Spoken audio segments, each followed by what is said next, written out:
Let us start. So as we all know that we have already worked up to module 3, we have worked on increasing the life score. That is our first module. I think this whole slide is visible at your end. Complete slide. Full slide. Dr. Chansi, can you see deep breathing on the screen? Yeah. Okay, so we have started with module 1, which was all about deep breathing, and we had conducted many polls, and in that we have conducted few questions, few tasks. On that, we had calculated the stress level. So for the same, we have also calculated how to get a good night's sleep, few waking hours. This was a sleep cycle that we had studied in the earlier modules. Module 1, hypnogram we have studied. Then similarly, we have calculated life score by the end of this module 1. So this was the earlier work that we did, the quick review. And then after that, we started with few short lecture 2 series in which we discussed about the real personality, what is change versus development, what is the difference between these two terminologies. Then we talked about some physical dimension, mental dimension, and intellectual plus spiritual dimension. So based on that, we have started working on that important 4 factors, and finally we started our modules with healthy food and exercising. As we have covered all this, now we have some aura around us, and now we know that there are few techniques that we are going to follow in the subsequent modules as well. So as we can all see that module 3 was all about science of body language, in which we have discussed few signs, we have understood few signs. As you all know that with the Gantt chart is nothing but the developmental phase with which we had gone through, and the different things that we have experienced through with this journey. So day 1 we had planned a mission paparazzi, in which we just clicked some random clicks. We had in day 2 we had done some weight trainings. In day 3 we practiced Sampoorn Maun. Then day 4 was all about a smiley day, and day 5 we had some discussion on the future of uh, our own version, our own self. So these were the 5 days target that we had tried to achieve 200% in this module 3. So this was all about our Gantt chart. Now, as we all can see that this is Mission Paparazzi. Yes, we had started on the very first day. Our kids and the people who are living with us, they just clicked our random postures, and then we corrected it with the help of our physiotherapist, Dr. Manisha. And then we also train ourselves with some weightlifting trainings.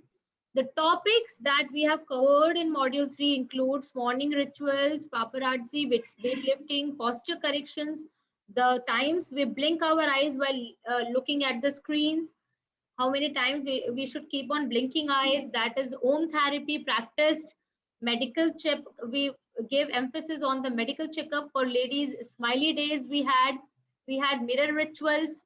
So these are the overview, brief introduction. Now let's analyze. So if you can see the figure on the screen, you can see that in few of these figures, you can easily deduce your own meaning. If you can see this person who's sitting, who's standing in the center with his folded hand, can you deduce some your own from your own experience? Can you deduce some of his intentions? So this way we'll be able to learn and read and influence people through non-verbal communication. So by just seeing at this person, can we guess some of the things about his own behavior? Yes, Dr. Jhansi, I would like to get your input. Shivangi can tell me in the chat window. The main aim of having this class is to understand. I think I am audible, right? Am I audible, Shivangi and Dr. Jhansi? Audible, Surabhi. Okay, thank you so much. Dr. Jhansi, I was just asking, the man who's, yes, okay, thank you, Shivangi, for your prompt response. So if I'm audible, just look at the different body postures of these person and we'll analyze what they are up to. The person who's sitting, who's just standing in the center, can we guess some of his characters by just looking at him?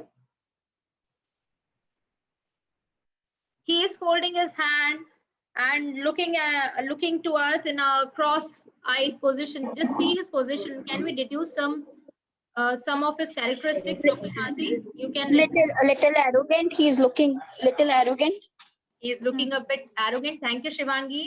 Yes, Dr. Jhansi, I'll wait for your inputs.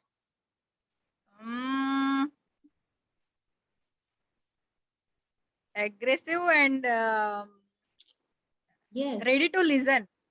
He is ready to listen. Okay. So one positive point you have informed and one negative. He is aggressive and he is less ready to listen. See, the way he is looking, can be interpreted as anxious to know the facts or as the way of hiding something. So we have to read his eyes to understand what he is up to. Similarly, he had folded hands, which is showing a negative body postures. Whenever we have some body postures, we can show it with the help of our, like from different body parts, we can depict many different body languages. That is what we have analyzed in this whole module. So if somebody is like having the girl, you can observe in the first figure, the two body signals she's giving is, first one is she's lying for something, or she is not open to communicating, as she is showing us a cross-legged position. So this way, this boy is wearing a goggle, so he is hiding something. He is not ready for eye contact. So we don't know what he is hiding, but he is hiding something from us. So same way, if you are giving your unbalanced weights on both the legs, that is also not a good body posture. So the way you represent yourself, like the girl who is who's standing second last, she has just put her hands on her waist. So this way she is proving us that she is defensive. She can defend herself. And the way she is smiling, yes, she is interested to know the facts and she's interested to know the things. So the way, look at the man who is standing at the last and the way he is smiling in a very cunning way and in a very sarcastic way. You can see the smile. So you'll think that he must be thinking that the person who's saying something in front of him is a stupid. So the way you represent yourself, it gives a signal to the person you are talking to. So the way he is standing and looking and giving a sarcastic smile gives a negative sign. So these are our body signs that we give to our audience, to our people, to our next person to whom we are communicating. So as in this module, we had done some important tasks. What is important? Tips are to set goals, and that goal should be realistic. Like we have set goals for improving our body postures first. So our goal was to improve the body posture. First of all, we have worked on the science of the body language, which starts with the postures. So we worked on correcting our postures. Then we devoted time to learn. We practiced it daily. We practiced it every time and every now and then with different activities. We try to correct our body postures. And the best part is introducing all those fancy things in the task is to enjoy the process. We should always keep on enjoying the process. Otherwise, we'll think that we are learning something school or in a boring way. So we had made many more provisions to enjoy the thing. So many tasks are very enjoyable and fancy. So this way we enjoyed whatever we learned. Now observations that I made in module 3. The first thing is all my group mates are very honest. The body language always conveys the truth. Even not with words, it can convey the truth. And with self-awareness, all of us with self-awareness, we devoted time to improve our body postures first, and then one day we devoted for analyzing our introspecting ourselves by muting ourselves and then thinking something in a positive direction, how to improve the postures and the languages that we give unknowingly to the person who are standing in front of us or who are all the people who are listening to us. So help you identify your own actions that hinder success, or sometimes maybe they are promoting your success. So you should understand that with the self-awareness, we will now move ahead with module 4. So this special lecture is only to discuss what we had done and why we have done this. Because in every task, we all have done it so devotionally, we never questioned why we are practicing silence, why we are practicing silence in body language or in posture correction, and why posture correction is introduced in body language module. So my agenda was to introduce, first of all, we should know that our sitting posture is wrong. Then and then only we'll work for it.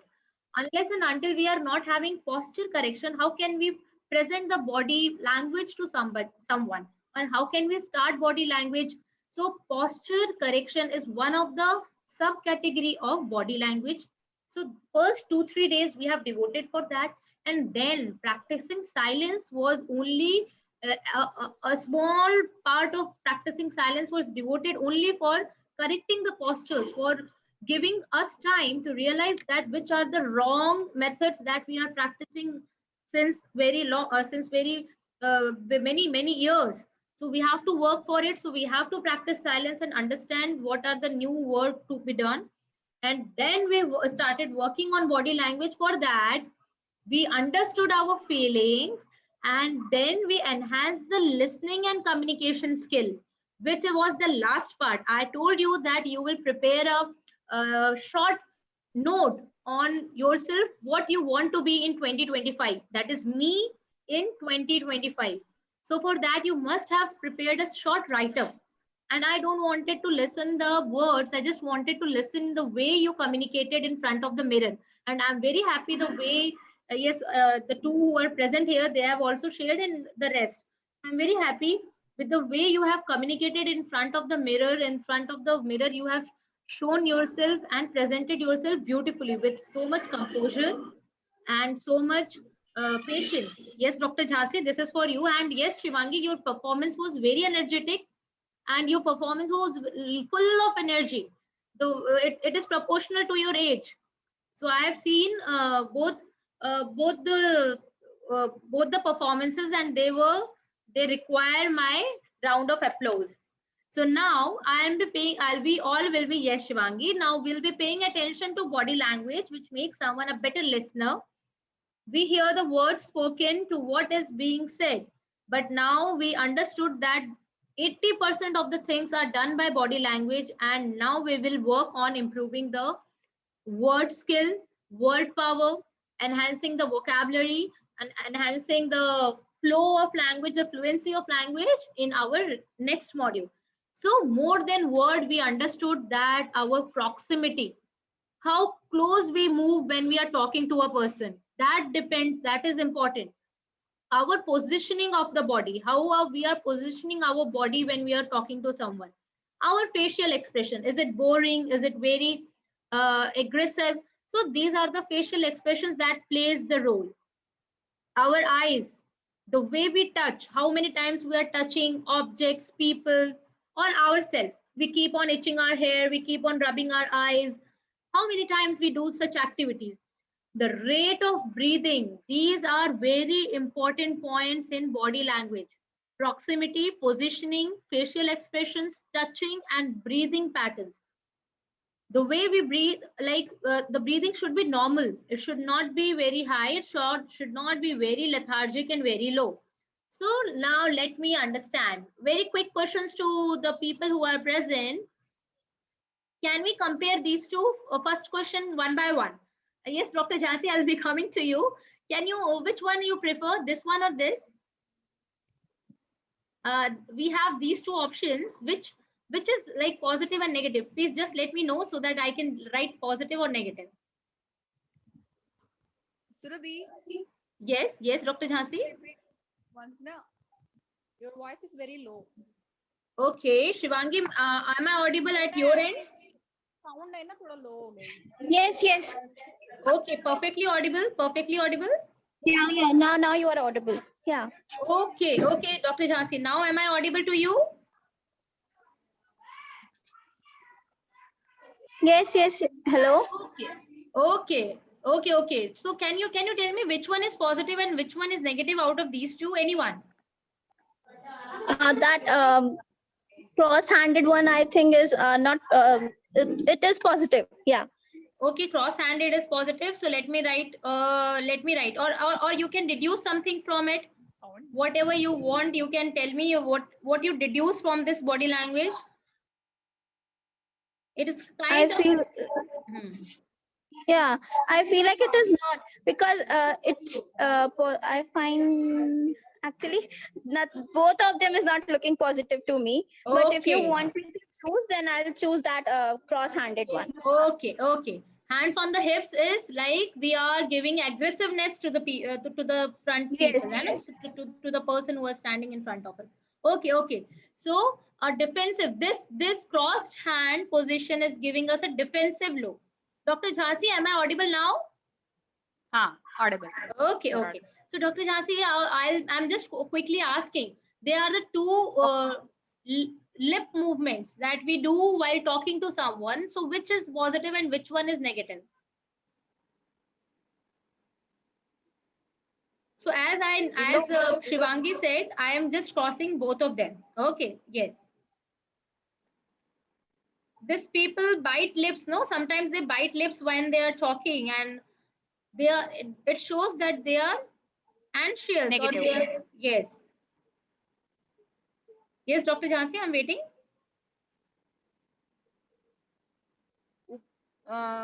ऊपर वाला थोड़ा negative मतलब Yes. हमको हाँ, message दे रहे right. Negative नीचे message दे रहे हैं. हाँ नीचे थोड़ा मतलब पॉजिटिव एंड कुछ attention Okay, Dr. Jhansi, this niche wala is like this. हाँ हाँ, okay so so this is what they are like. This one. This one is the first one, and the second one is this. हाँ So this one is the second one, as I'm showing you. You can see me, no? हाँ okay So see, in the first one, Dr. Jhansi, we are getting a signal that the person is worried, anxious, distressed, and not having full confidence. And in the second one, we are getting some negative vibes like distaste, disapproval, distrust, okay not happy. So these are the few signs that we are getting from different body parts. We are not ever known.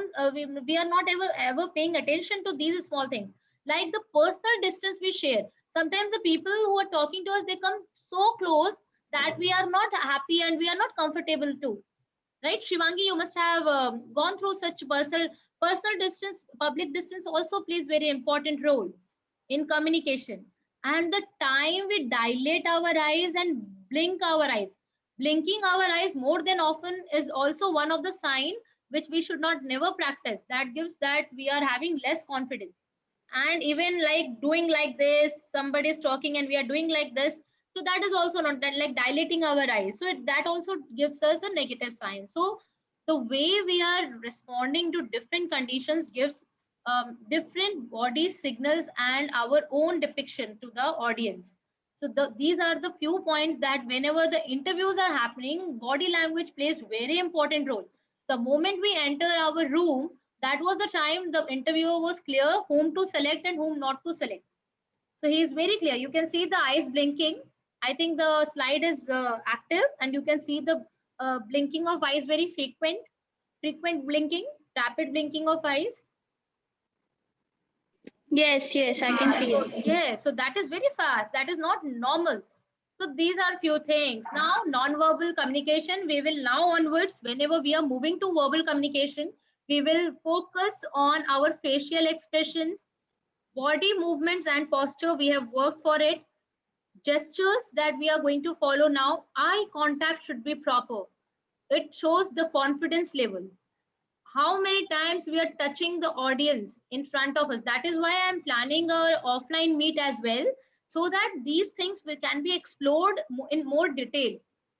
And the space we share with the communicator and the with the person who are sitting with us or discussing with us. So this is all about the current scene and the current view. I just wanted to have some